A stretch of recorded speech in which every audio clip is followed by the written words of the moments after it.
Flint മാക്സിലേക്ക് ഏവർക്കും സ്വാഗതം. വളരെ ശ്രദ്ധേയമായ ഒരു വിഷയം ചർച്ച ചെയ്യുന്നതിനാണ് ഞങ്ങൾ ഇന്നിവിടെ ഇരിക്കുന്നത്.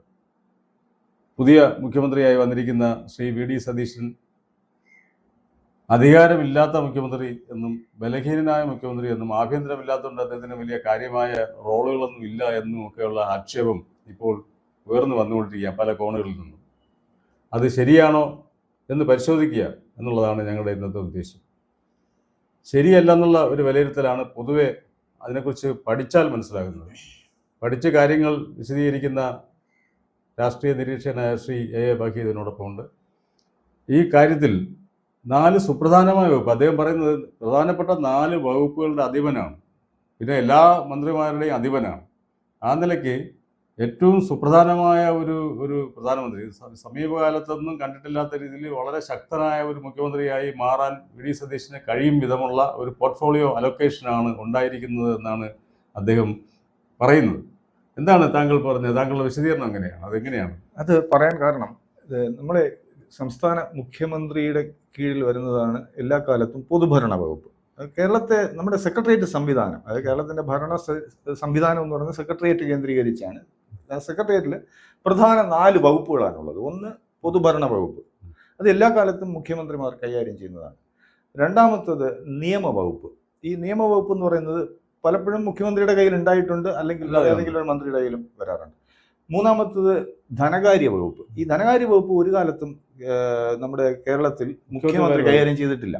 അപ്പോൾ ധനകാര്യ വകുപ്പ് കൈകാര്യം ചെയ്യുന്ന ആദ്യത്തെ മുഖ്യമന്ത്രിയാണ് അദ്ദേഹം. പിന്നെ അത് 4ാമത്തെ വകുപ്പ് എന്ന് പറയുന്നത് ലെജിസ്ലേച്ചർ, അത് നിയമസഭയുമായി ബന്ധപ്പെട്ട കാര്യങ്ങൾ നോക്കുന്നതാണ്. അപ്പോൾ ഈ 4 വകുപ്പുകളിൽ പൊതുഭരണ വകുപ്പിന്റെ തലവൻ മുഖ്യമന്ത്രി തന്നെയാണ് ഓൾറെഡി. പിന്നെ ഈ ലെജിസ്ലേച്ചറിന്റെ ശരിക്കും അതിന്റെ അധിപൻ എന്ന് പറയുന്നത് യഥാർത്ഥത്തിൽ സ്പീക്കർ ആണെങ്കിലും അതിന്റെ ലെജിസ്ലേച്ചർ കക്ഷി നേതാവ് എന്നുള്ള നിലയിൽ മുഖ്യമന്ത്രിയാണ് അവിടുത്തെ ഉന്നത ഇതിലിരിക്കുന്നത്, സ്ഥാനത്തിരിക്കുന്നത്. പിന്നെ ധനകാര്യ വകുപ്പിന്റെയും മന്ത്രി മുഖ്യമന്ത്രി തന്നെയാണ്, നിയമവകുപ്പിന്റെയും മന്ത്രി മുഖ്യമന്ത്രി തന്നെയാണ്. അപ്പൊ ഇതിലുള്ള കാര്യം എന്താണെന്ന് വെച്ചാൽ, ഇപ്പോൾ നമ്മൾ ഒരു പദ്ധതി നടപ്പിലാക്കുന്നു, അതുമായിട്ട് ബന്ധപ്പെട്ട ആ പദ്ധതി നടപ്പിലാക്കണമെങ്കിൽ ആദ്യം തീരുമാനമെടുക്കുന്ന ക്യാബിനറ്റ് ആയിരിക്കും, അതിന്റെ തലവൻ മുഖ്യമന്ത്രി തീരുമാനമെടുക്കുന്നു. ഇത് ഏതെങ്കിലും ഒരു വകുപ്പിന്റെ കീഴിലായിരിക്കും. ഇത് ശരിക്കും പൊതുഭരണ വകുപ്പിന്റെ ഉപവകുപ്പുകളാണ് ഈ മറ്റു മന്ത്രിമാരെല്ലാം കൈകാര്യം ചെയ്യുന്നത്.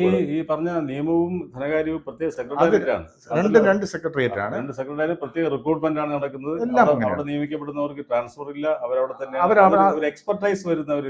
അതെ, അതിന് ശരിക്കും നമ്മൾ ഇതുണ്ടല്ലോ, ഈ നിയമവകുപ്പിൽ ഒരു അസിസ്റ്റന്റ് ആയിട്ട് നിയമനം കിട്ടുന്ന പരീക്ഷയിൽ പോലും ലോ ഗ്രാജുവേറ്റ്സിനെ പരീക്ഷ എഴുതാൻ പോലും കഴിയുള്ളൂ. അപ്പോൾ അത് നിയമവകുപ്പിൽ അത്രയും എക്സ്പെർട്ടൈസ് ഉള്ളവർക്കേ അവിടെ വരാൻ പറ്റുള്ളൂ. അപ്പോൾ ഇത് പ്രത്യേക സെക്രട്ടേറിയറ്റ് ആണ്. ഇത് ഈ ഞാൻ നേരത്തെ പറഞ്ഞ പോലെ ഒരു ഡിപ്പാർട്ട്മെന്റിന്റെ ഒരു തീരുമാനം, അത് ഏതെങ്കിലും ഉദാഹരണത്തിന് ഇപ്പൊ ഫിഷറീസ് ഡിപ്പാർട്ട്മെന്റ് അവർ എന്തെങ്കിലും ഒരു പദ്ധതിക്ക് വേണ്ടിയിട്ട് ഒരു പോർട്ട്, ആദ്യം സാമ്പത്തിക കാര്യങ്ങളാണ് സാമ്പത്തിക കാര്യങ്ങൾ പരിശോധിക്കും, പിന്നെ നിയമപരമായി ഭരണഘടനാപരമാണ്. ഇതെല്ലാം ക്ലിയർ ചെയ്യുന്നത് ഈ 2 ഡിപ്പാർട്ട്മെന്റുകളാണ്. അപ്പോൾ പൊതുഭരണ വകുപ്പിനും ധനകാര്യ വകുപ്പിലും ഇതിലും നിയമവകുപ്പിലും ഒരേ മന്ത്രിയായി ശ്രീ വി.ഡി. സതീശൻ വരുമ്പോൾ ഓരോ വകുപ്പും ഓരോ സാമ്രാജ്യമായി നിലകൊണ്ടിരുന്ന കാലഘട്ടങ്ങളാണ് നമ്മൾ കണ്ടിട്ടുള്ളത് UDF ഭരണകാലത്തല്ല. സംവിധാനത്തിൽ എപ്പോഴും അങ്ങനെയാണ്. ഞാൻ കഴിഞ്ഞ ഒരു ദിവസം പറഞ്ഞ UDF സംവിധാനത്തിൽ ഓരോ ഡിപ്പാർട്ട്മെന്റുകളും അല്ലെങ്കിൽ ഓരോ വകുപ്പുകളും ഒരു സാമ്രാജ്യമായി വയ്ക്കും, അതിൽ മറ്റാരും കൈകടത്താതിരിക്കുകയും അവർ അതിലൊരു ഏകാധിപത്യപരമായ രീതിയിൽ കാര്യങ്ങൾ നടത്തിക്കൊണ്ടിരിക്കും. പ്രത്യേകിച്ച് UDF അങ്ങനെയാണ്. അതെ, UDF പൊതുവെ അങ്ങനെയാണ് ഇതുവരെയും സംഭവിച്ചിട്ടുള്ളത്. അപ്പൊ അതിൽ നിന്ന് അതിൽ അത്തരം ഈ ഓരോ സാമ്രാജ്യങ്ങളായി മാറിയാൽ പോലും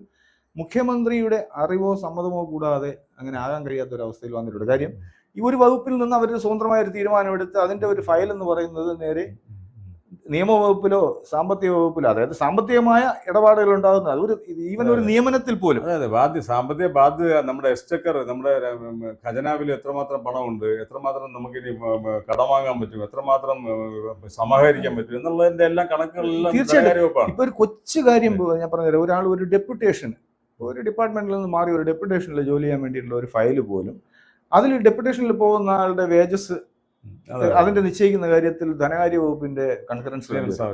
അപ്പോൾ മുൻകാലങ്ങളിൽ എങ്ങനെ എന്നാല് ഇപ്പൊ ഒരു ഉദാഹരണത്തിന് ഞാൻ നേരത്തെ പറഞ്ഞതുപോലെ ഒരു റവന്യൂ വകുപ്പിലുള്ള ഒരു ഉദ്യോഗസ്ഥന്റെ ഡെപ്യൂട്ടേഷൻ PSC നിയമനങ്ങൾ പോലും അങ്ങനെയാണ്. കാരണം പി എസ് സിയിൽ ലിസ്റ്റ് കിടക്കുന്നതിൽ എത്ര പേരെ നിയമിക്കണം എന്ന് തീരുമാനിക്കുന്നില്ല. എത്ര പേരെ നിയമിക്കണം തീരുമാനിക്കുന്ന ഈ സാമ്പത്തിക ബാധ്യതയും കൂടെ കണക്കെടുത്ത് തീർച്ചയായിട്ടും അതിനെല്ലാം അതിന്റെ ക്ലിയറൻസ് ആവശ്യമുണ്ട്. അതാ ഞാൻ പറഞ്ഞത്, ഒരു ഡെപ്യൂട്ടേഷൻ കാര്യത്തിൽ പോലും നിയമവകുപ്പിന്റെയും ധനകാര്യ വകുപ്പിന്റെയും സമ്മതം വാങ്ങേണ്ടിയിരിക്കുന്നു. അപ്പൊ ഇത്തരം എല്ലാ കുഞ്ഞു കുഞ്ഞു ഫയലുകളും ഈ 2 ഡിപ്പാർട്ട്മെന്റിലും വന്ന് അവിടെ നിന്നുള്ള ക്ലിയറൻസ് കുഴപ്പമൊന്നുമില്ല, ഒരു കുഴപ്പമില്ല. നേരത്തെ പറഞ്ഞതുപോലെ ആഭ്യന്തരം വാസ്തവത്തിൽ ഒരു ആണ് ആഭ്യന്തര വകുപ്പ് കൈകാര്യം ചെയ്യാന്ന് പറഞ്ഞാൽ പൊതുവെ മുഖ്യമന്ത്രിമാരെല്ലാം തന്നെയും ഈ ഒരു പേരുദോഷം കേട്ടിട്ടുള്ളത് ആഭ്യന്തര വകുപ്പ് കൈകാര്യം ചെയ്യുന്ന കാലഘട്ടങ്ങളിലാണ്. നമുക്കറിയാം പണ്ട് ശ്രീ കെ കരുണാകരന്റെ കാലം മുതൽ ആഭ്യന്തരമന്ത്രിയായ കാലത്താണ് പിന്നെ രാജൻ കേസ് വരുന്നു. അതായത് പോലീസ് സംവിധാനത്തിൽ ഉള്ളവരാ, പോലീസ് ശരിക്കും പറഞ്ഞാൽ പൊതുജനവുമായി ഏറ്റവും അടുത്ത് ഇടപെടുന്ന അതെ ഒരു വിഭാഗം എന്ന് പറഞ്ഞാൽ പോലീസ്. ആ ഡിപ്പാർട്ട്മെന്റ് കൈകാര്യം ചെയ്യുന്നത് വളരെ എന്താ പറയാൻ റിസ്ക് ഉള്ള ഒരു കാര്യമാണ്. അത് പോലീസിന്റെ ഭാഗത്തു നിന്നുള്ള എന്ത് വീഴ്ച വന്നാലും ഉത്തരം പറയേണ്ടി വരുന്ന ആഭ്യന്തരമന്ത്രിയാണ്. ആ ഒരു അവസ്ഥയിലാണ് പോകുന്നത്. അതിപ്പോ നമ്മളിപ്പോ ഏറ്റവും ഒടുവിൽ ഇത് നടന്ന ശ്രീ പിണറായിയുടെ നേതൃത്വത്തിലുള്ള ഭരണത്തിനെതിരെയും വന്ന ഒരുപാട് വിവാദങ്ങളും പ്രശ്നങ്ങളും എല്ലാം പഴി കേൾക്കേണ്ടി വന്നത് പോലീസിന്റെ പ്രശ്നമായിട്ട് ബന്ധപ്പെട്ടാണ്.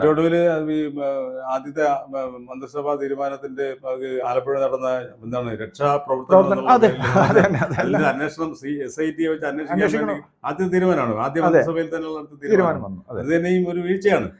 വാസ്തവത്തില് മുഖ്യമന്ത്രിയുടെ ഗൺമാന്മാര് രക്ഷാപ്രവർത്തനം നടത്തുന്നത് ഇങ്ങനെയല്ല എന്നുള്ളതാണ്. രക്ഷാപ്രവർത്തനം ആരെയാണ്? അവരെ സംരക്ഷിക്കുന്നതിന് പകരം ആളുകൾ അടികൊടുക്കാൻ പോകുക എന്നുള്ളത്. അതെ അത് അങ്ങനെ ഞാൻ പറഞ്ഞത് ഇതുപോലെ കുഞ്ഞു കാര്യങ്ങൾ പോലും അല്ലെങ്കിൽ വലിയ ഇഷ്യൂ എന്ത് തന്നെ ആയാലും ഈ ക്രമസമാധാന പാലനം ചുമതലയുള്ള മന്ത്രിക്ക് വളരെ വലിയ ചുമതലയുണ്ട്, വളരെ റിസ്കിലുമാണത്.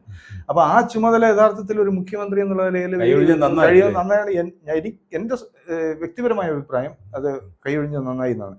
എന്നാൽ പകരം അദ്ദേഹം ഏറ്റെടുത്ത ധനകാര്യ വകുപ്പ് എന്ന് പറയുന്നത് വളരെ വലിയ ചുമതല ഉള്ള കാര്യമാണ്. അതായത് സംസ്ഥാന ബഡ്ജറ്റ് ഓരോ വർഷവും ഞാൻ വേറെ ഒന്നുകൂടെ ചോദിച്ചോട്ടെ, ഈ ധനകാര്യ ആഭ്യന്തരം കൈയൊഴിഞ്ഞ് മനസമാധാനം നേടിയ 3D സതീശന് ധനകാര്യ വകുപ്പ് അങ്ങനെ ഒരു മനസമാധാനം നൽകുമോ? ധനകാര്യം എന്ന് പറഞ്ഞാൽ പണം ഉണ്ടാക്കണ്ടേ, ജനം സമാഹരിക്കണ്ടേ, ഈ ഗ്യാരണ്ടികളെല്ലാം നടപ്പാക്കണ്ടേ? ഈ ഗ്യാരണ്ടികളെല്ലാം നടപ്പാക്കുമ്പോൾ സാമ്പത്തിക ധനകാര്യ ബാധ്യതകളെല്ലാം വന്ന് തലയിൽ വീഴുന്നതാണ്. അതിനോടൊപ്പം അദ്ദേഹത്തിന് എങ്ങനെ അത് മാനേജ് ചെയ്യാൻ കഴിയും? അല്ല മാനേജ് ശരിക്കും ഇപ്പോ കഴിഞ്ഞ സർക്കാരിനെ സംബന്ധിച്ച് പല രീതിയിൽ അതിൽ യാഥാർത്ഥ്യം എത്രത്തോളം ഉണ്ടെന്നറിയില്ല, ദൂരത്തിനെ കുറിച്ച് പറയാറുണ്ട്. നമ്മൾ കേൾക്കുന്നതാണ്, എപ്പോഴും കേൾക്കുന്നതാണ്. അപ്പൊ അങ്ങനെ ഒന്ന് സംഭവിച്ചിട്ടുണ്ടെങ്കിൽ നമുക്ക് അത് വ്യക്തത നമുക്കില്ല. പക്ഷെ അങ്ങനെ സംഭവിച്ചിട്ടുണ്ടെങ്കിൽ അത്തരം ഈ ദൂർത്തുകളും ഇതൊക്കെ ശരിക്കും പറഞ്ഞാൽ ധനകാര്യമന്ത്രി എന്നുള്ള നിലയിൽ അദ്ദേഹത്തിന് ഒഴിവാക്കാൻ കഴിയും. അദ്ദേഹം അതിനൊരു ഉദാഹരണമാണ്. അദ്ദേഹം മന്ത്രിമാരുടെ വീടുകളുടെ അറ്റകുറ്റപ്പണിയെ സംബന്ധിച്ച് വന്നപ്പോഴത്തേക്ക് പ്രധാന മുഖ്യമന്ത്രിയുടെ ഓഫീസിന്റെ അറ്റകുറ്റപ്പണിക്ക് നീക്കിവെച്ച 1.67 കോടി രൂപയുടെ കാര്യത്തിൽ അദ്ദേഹം കട്ട് ചെയ്തു. അദ്ദേഹം പറഞ്ഞു വേണ്ട എനിക്ക് അങ്ങനെ അറ്റകുറ്റപ്പണിയല്ല, അത്യാവശ്യമുള്ള അറ്റകുറ്റപ്പണിയിൽ മാത്രം നടത്തിയത് വീണ്ടും പദ്ധതി സമർപ്പിക്കാൻ പറഞ്ഞിരിക്കുകയാണ്. അങ്ങനെ അത് അല്ലേ? പിന്നെ ഈ പറഞ്ഞത് ഇതുപോലെ ഇങ്ങനെ ഈ ചെലവ് ചുരുക്കൽ എന്ന അവരുടെ ഒരു വലിയ പ്രധാന അജണ്ടയാണ് ശ്രീ VD സതീശന്റെ. അപ്പോൾ അതിന് ധനകാര്യം കയ്യിലുണ്ടാവുന്നത് ഏറ്റവും നല്ലതാണ്. എന്നാൽ ഞാൻ നേരത്തെ പറഞ്ഞതുപോലെ തന്നെ വളരെ ഭാരിച്ച ഉത്തരവാദിത്വമാണ് ഇപ്പൊ കേന്ദ്ര ഗവൺമെന്റിന്റെ ഭാഗത്തു നിന്നുള്ള സാമ്പത്തികമായി ബുദ്ധിമുട്ടിക്കുന്ന ഒരു അവസ്ഥയിലാണുള്ളത്. അപ്പോൾ ധനകാര്യം മാനേജ് ചെയ്യാന്ന് അത്ര എളുപ്പമുള്ള കാര്യമല്ല ഈ അവസ്ഥയിൽ. എന്നാൽ അതാണ് അദ്ദേഹത്തിന്റെ സംവിധാനം ഉണ്ടാവും. അദ്ദേഹത്തിന്റെ മേൽനോട്ടത്തിൽ ഒരു സ്ട്രോങ് ഒരു സെക്രട്ടേറിയറ്റ്, അതായത് ഫിനാൻസ് സെക്രട്ടേറിയറ്റ് ഉദ്യോഗസ്ഥ തലത്തിൽ അദ്ദേഹം സെറ്റ് ചെയ്യുമെന്നാണ് ഞാൻ വിചാരിക്കുന്നത്. എന്നിട്ട് അത് മാനേജ് ചെയ്യാനായിട്ട് മറ്റ് പ്രൊഫഷണൽസിന്റെയൊക്കെ അഡ്വൈസും കാര്യങ്ങളും അദ്ദേഹം സ്വീകരിക്കുമായിരിക്കും. പക്ഷെ ഇതെല്ലാം അദ്ദേഹം ചെയ്യുന്നത് അധികാരം എന്ന് പറയുന്നത്, അതായത് ഈ ഭരണത്തിന്റെ പ്രധാന പങ്കെന്നല്ല അതിന്റെ സിംഹഭാഗവും അദ്ദേഹത്തിന്റെ നിയന്ത്രണത്തിലാക്കുക എന്നുള്ളതാണ് അദ്ദേഹത്തിന്.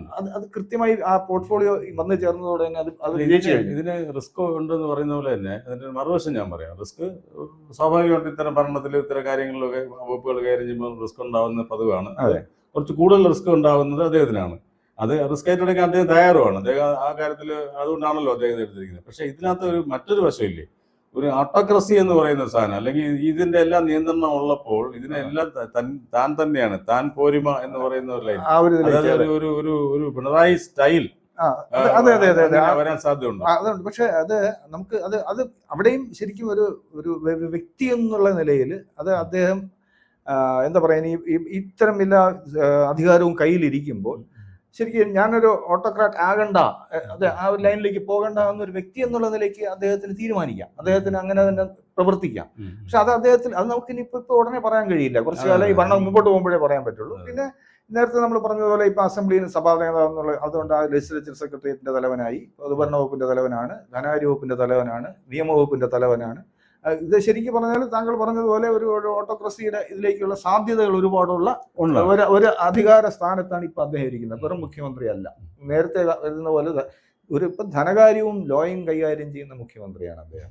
അവിടെയാണ് ഞാൻ ഇതിന്റെ ഒരു നല്ല വശം ഞാൻ കാണുന്നത്, ഇത് മറ്റു വകുപ്പുകളിൽ നടക്കുന്ന ആബറേഷൻസ് അല്ലെങ്കിൽ മറ്റു വകുപ്പുകളിൽ എന്തെങ്കിലും വ്യതിചലനങ്ങൾ ഉണ്ടാവുകയാണ്, അല്ലെങ്കിൽ എന്തെങ്കിലും അനാവശ്യമായ ഇടപെടൽ ഉണ്ടാവുകയാണെങ്കിൽ, അല്ലെങ്കിൽ എന്തെങ്കിലും തരത്തിൽ നിക്ഷിപ്ത താല്പര്യങ്ങൾ സംരക്ഷിക്കാൻ വേണ്ടിയിട്ടുള്ള പദ്ധതികളോ മറ്റു കാര്യങ്ങളോ ഒക്കെ കൊണ്ടുവരികയാണെങ്കിൽ അതിന്റെ എല്ലാം ഒരു സ്കാനർ എന്നുള്ള നിലയിൽ സംശയമില്ല, കൺട്രോൾ അദ്ദേഹത്തിന്റെ മേലെ. അതെ, ഫിനാൻസ് സെക്രട്ടറിയും ലോ സെക്രട്ടറിയും ഇദ്ദേഹത്തിന്റെ കീഴിലാണ്. അപ്പോൾ ഈ രണ്ട് സെക്രട്ടറിമാർ ഇദ്ദേഹത്തിന്റെ നിയന്ത്രണത്തിലാവുകയാണ്. അങ്ങനെ ഒരു ചരിത്രമില്ല. ഇത് രണ്ടും ഉള്ള സ്ഥിതിക്ക് പൊതുഭരണ വകുപ്പിലെ ഈ ഉപവകുപ്പുകളിൽ നിന്നും വരുന്ന ഏത് ചലനവും അദ്ദേഹത്തിന്റെ ഒരു ദൃഷ്ടിയിൽ താങ്കൾ പറഞ്ഞാൽ ഒരു ഇദ്ദേഹത്തിന്റെ സ്കാനറിലെ കൂടെ പോവുള്ളൂ. അപ്പൊ വേറൊരു റിസ്ക് ഉള്ളത്, എന്ത് കാര്യത്തിനും അവസാനം മറുപടി പറയേണ്ടി വരും. അതാണ് ഏത് ഡിപ്പാർട്ട്മെന്റിൽ നടക്കുന്ന പ്രശ്നങ്ങൾക്കും, അതായത് എന്തെങ്കിലും നെഗറ്റീവായി എന്ത് നടന്നാലും അതിന് മറുപടി പറയാൻ ഉത്തരവാദിയായിട്ട് മുഖ്യമന്ത്രി മാറും എന്നുള്ള കാര്യം സത്യമാണ്. അത് ഒരു പക്ഷേ ഈ നമ്മുടെ ആഭ്യന്തര മന്ത്രിയേക്കാൾ ആ വെല്ലുവിളി ഏറ്റെടുക്കാൻ അദ്ദേഹം തയ്യാറായിരിക്കും. ഒരുപാട് വെല്ലുവിളികൾ ഏറ്റെടുത്തുകൊണ്ട് അല്ലെങ്കിൽ ഒരു വെല്ലുവിളികളെയും മറ്റതൊക്കെ മറികടന്നുകൊണ്ട് ആണ് ഇപ്പൊ മുഖ്യമന്ത്രി ആയിരിക്കുന്നത്. അതുകൊണ്ട് നമ്മളെ സംബന്ധിച്ചെന്ന് പറയുന്നത് എന്താണ്, നമ്മളെ സംബന്ധിച്ച് ഇത് അദ്ദേഹത്തിന് ഒരു മികച്ച മുഖ്യമന്ത്രി എന്നുള്ള ഖ്യാതി ഉണ്ടാക്കാൻ അദ്ദേഹത്തിന് ചരിത്രപരമായ ഒരു നിയോഗം ലഭിച്ചിരിക്കുകയാണ്, അങ്ങനെ ഒരു അവസരം കിട്ടിയിരിക്കുകയാണ്. അത് അദ്ദേഹം പ്രൂവ് ചെയ്യണം. പ്രൂവ് ചെയ്യുകയാണെങ്കിൽ അത് തീർച്ചയായിട്ടും കേരളം കണ്ട മികച്ച മുഖ്യമന്ത്രി അദ്ദേഹം മാറാൻ കഴിയും. അതിലുപരി നമ്മൾ ഏറ്റവും കൂടുതൽ നമുക്ക് പറഞ്ഞു നിർത്താൻ കഴിയുന്നത് ഈ ഗ്രൂപ്പ് സമവാക്യങ്ങളുടെയും ചില നേതാക്കളുടെ ശരിക്കും എന്താ പറയാ പിടിവാശിയുടെയൊക്കെ മുന്നിൽ അദ്ദേഹം എന്താ പറയാ തലകുനിക്കേണ്ടി വന്നു. അങ്ങനെ വകുപ്പുകൾ പലതും വിട്ടുകൊടുക്കേണ്ടി വന്നു, മന്ത്രിമാരെ പലരുടെയും ഇഷ്ടത്തിന് അനുസരിച്ച് നിയമിക്കേണ്ടി വന്നു എന്നുള്ള കുറവുകളെല്ലാം ഈ രണ്ട് പോർട്ട്ഫോളിയോ കയ്യിലെടുത്തുകൊണ്ട് അദ്ദേഹം കൃത്യമായി പരിഹരിച്ചിരിക്കുന്നു എന്നാണ് നമുക്ക് അവസാനമായി പറയാം. എന്തായാലും അദ്ദേഹം ടെൻഷൻ ഇല്ലാതെ വളരെ നന്നായി ഭരിക്കട്ടെ എന്ന് ഞങ്ങളും ആഗ്രഹിക്കുന്നു.